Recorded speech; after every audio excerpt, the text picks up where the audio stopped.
Welcome to Bible Study with Fred. Today we're going to discuss Genesis 13, 14 to 18. I'm going to read from the King James Version, the Authorized Version.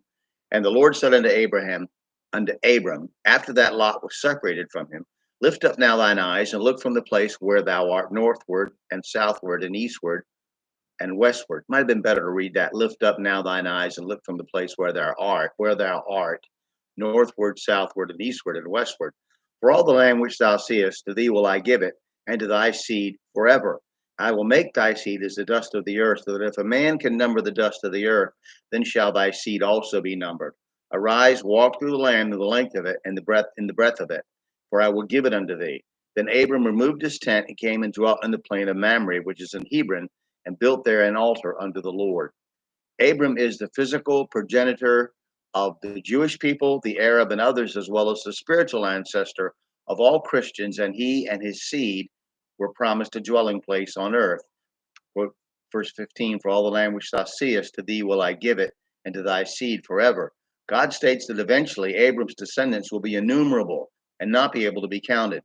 The question itself asks whether or not this is referring to only Abram's seed by the promise of descendants through a barren Sarai, or does this include any and all of his descendants, his seed?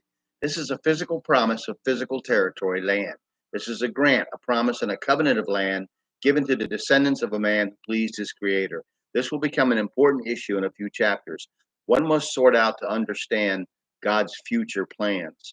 The Bible leaves no question who receives this physical promise. Genesis 25:5.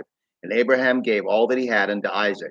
However, before we get into a shouting match about whose land is whose, let us also consider that Paul said this promise was from God through Abraham to Christ, who will return to claim it all at the end of human-centered history. Genesis 3:16. Now to Abraham and his seed were the promises made. He saith not unto seeds as of many, but as of one, and to thy seed, which is Christ. So we have two applications to this passage, a physical, literal one where the land grant is made through Abraham to Isaac and his descendants, the Jews. It was a promise to them specifically as it is narrowed down in time, and then a spiritual application to the Jewish and Christian Messiah to come, who would then claim and rule the earth from that territory. Again, Abram builds an altar to the Lord. So we're going to get into some more events here in the Genesis chapter 14 next.